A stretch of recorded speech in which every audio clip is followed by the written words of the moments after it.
Ako po si Kabornok. Alamin natin. Kaya bago muna natin simulan ang ating episode ngayon, iniimbitahan kita na isubscribe itong ating bagong YouTube channel, Factbusters PH, dahil yung lumang channel natin ay nahack po mga kapatid. Kawawa naman tayo, no? Pero pati rin sana ang isa pa nating YouTube channel, Takasuri PH. Paki-subscribe din yan mga kababayan. Ako naman, sige.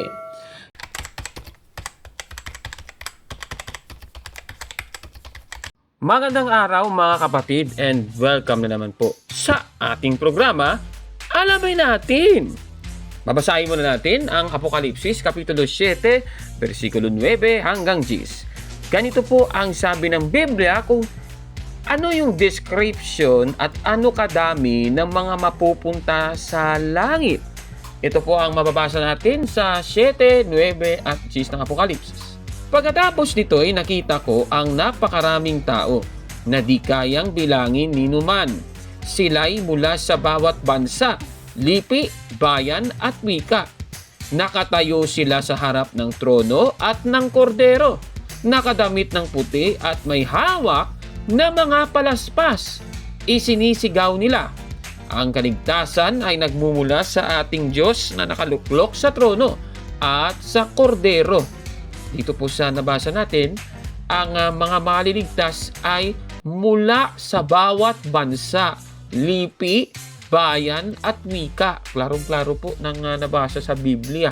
Ibig sabihin po, hindi naman puro Pilipino yung mga maliligtas. Alam niyo naman siguro yung ibig kong sabihin, di ba? So, ganun po yun mga kababayan. At meron ng isang relihiyon na sasabi sila lang daw yung maliligtas. Ang ending mga kababayan, puro lang naman sila Pilipino. Paano ngayon yan? Hindi po akma sa nakasulat sa Biblia. Pero sasagutin natin ang tanong ng isang unknown sender sa ating Facebook page sa Factbusters PH. Ito pong sabi nung unknown sender. Hello po, Kabornok.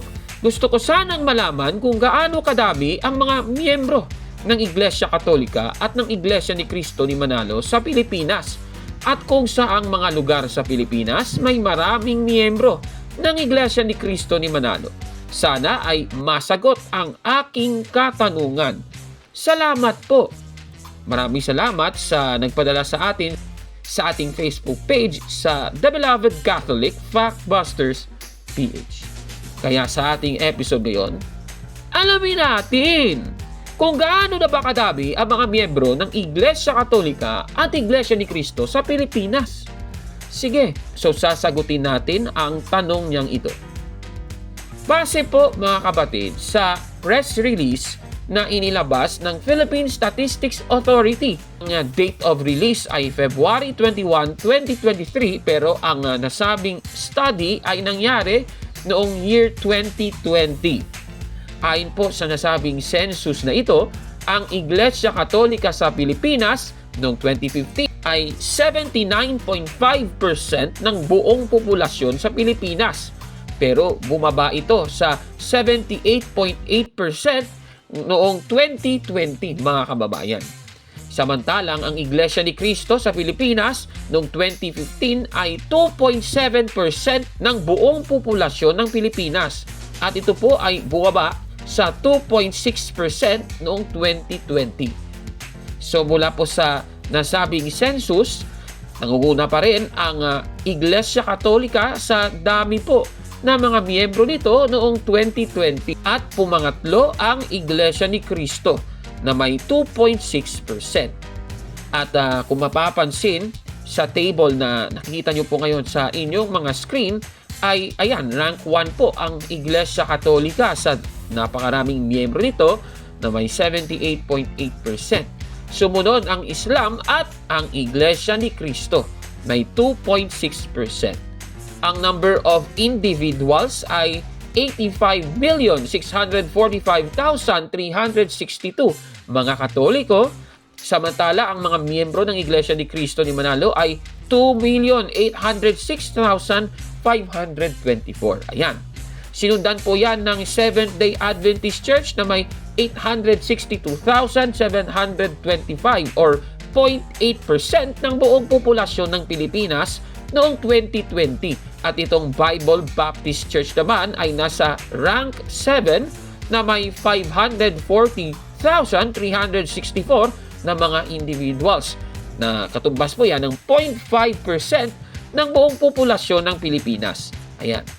Ngayon, puntahan naman natin ang dami ng Katoliko sa buong Pilipinas.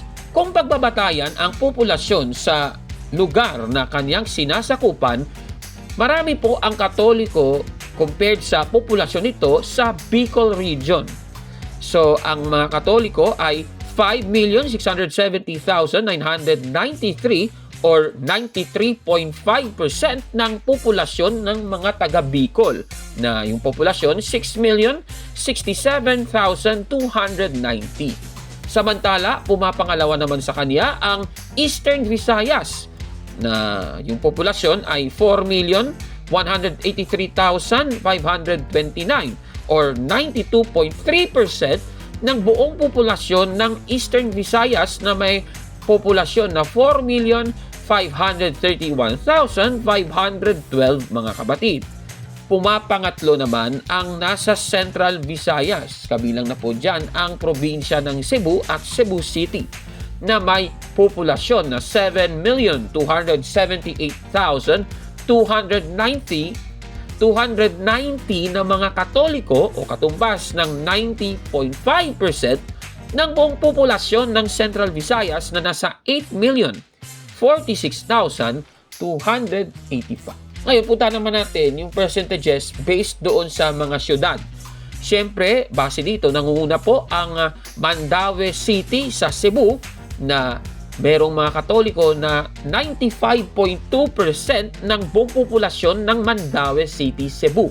Sumunod po dito ang Cebu City, na ang mga Katoliko ay 94.7% ng buong populasyon ng Cebu City.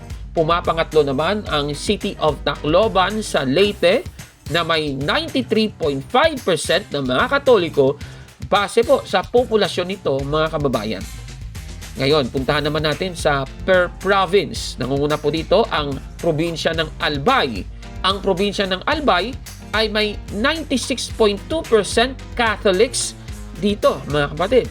Sa Albay, mga kapatid, ang mga Katoliko ay 1,320,194. Ito po ay katumbas ng 96.2% ng buong populasyon ng Albay, na 1,372,550. Pumapangalawa ang Catanduanes. Ang mga Katoliko sa Catanduanes ay 258,818 or katumbas ng 95.6% ng 270,775 na siyang populasyon po ng Catanduanes. Pumapangatlo naman ang Eastern Samar. Ang mga Katoliko dito ay 453,265 o katumbas ng 95.3% ng populasyon nila, na 475,847. Puntahan naman natin ang dami ng mga miyembro ng Iglesia ni Cristo ni Manalo. Sa NCR, hindi na po nakapagtataka. Sa Quezon City, nakatala ang napakaraming miyembro nila, na mayroong 132,418 members. Kasi hindi naman po nakapagtataka dahil nandun po ang New Era or dating Diliman, Quezon City. Pagdating po sa households, mga kapatid, nangunguna po ang Region 3 sa dami ng mga households na miyembro ng Iglesia ni Cristo ni Manalo. Nasa 597,448. Pumapangalawa ang Region 4A na nasa 494,599. At pumapangatlo ang NCR na nasa 441,815. So yan po ang sagot sa tanong ng ating unknown sender, mga kapatid. Ngayon, balikan natin yung binasa natin sa Apokalipsis 7, 9 at 10. Ang ayon po sa Apokalipsis 7:10, ang mga maliligtas, ayon po sa Apokalipsis 7:9, ay galing po sa bawat bansa, lipi, bayan at wika. Anong iglesia kaya ang nagko-comply sa nasabing talata? Titingnan natin ang largest Christian religion in the world. Yan po ay ang Iglesia Katolika.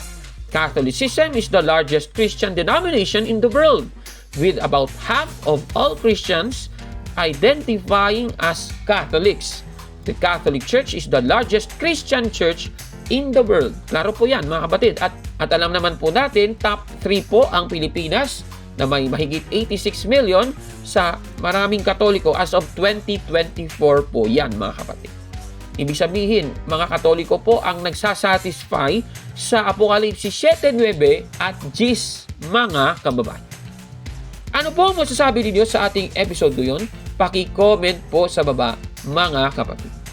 At kung like mo ang video na ito, paki-smash ng like button at mag-subscribe na sa ating YouTube channel, Factbusters PH. Hanggang sa susunod naman na pagsagot sa katanungan, ako po si Kaburnok at ito ang inyong Alamin Natin! Mga kapatid, magandang araw po at kapayapaan ay maghari sa ating isipan at sa ating puso. At follow and subscribe, Factbuster PH at The Beloved Catholic sa Facebook page ni Kaburnok. At abangan nyo si Kaburnok, no? Dahil marami siyang i-reveal na mga maling aral at matutuhanan natin ang katotohanan. Dahil ang katotohanan ay magbigay sa atin ng tunay na kalayaan. God bless! I am Catholic. I am